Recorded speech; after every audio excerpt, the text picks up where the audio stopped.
My name is Maya Aluel, a South Sudanese by origin.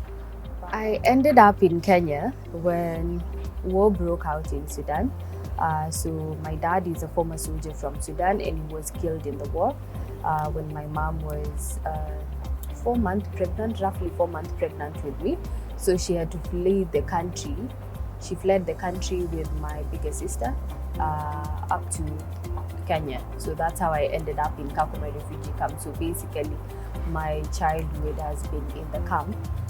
War takes your sense of identity. War takes away your home.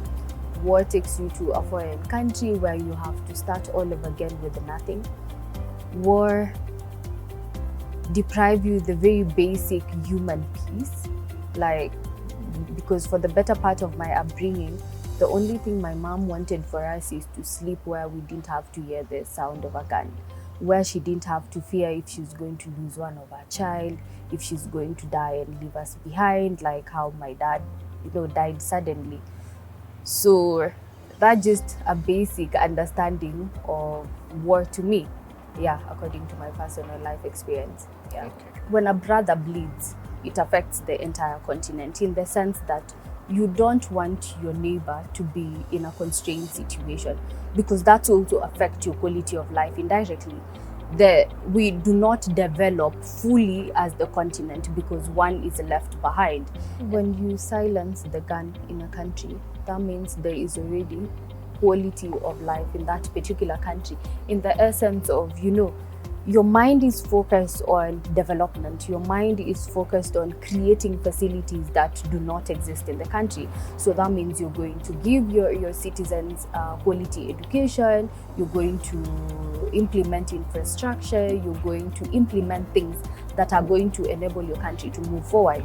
But when there is war, you're not in a position to do that. There is already so much going on and people are fleeing the country. But when the war has been controlled in your country, there is always that sense of belonging. You want to belong somewhere, you want to build your country, So silencing that will mean that you're building hope and you're restoring opportunities for so many youth that never got to enjoy some of them.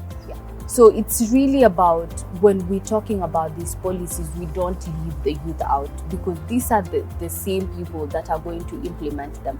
So we empower them, we tell them why it's really important for some of these policies to be implemented, and we give them the tools to implement this kind of policies. So I like to think it's a collective responsibility from everyone who is of Ubuntu spirit, of the well-being of the African continent, to make sure that we become a voice and we help these particular countries that are not stable to make sure that they have what it takes to bring peace to their countries.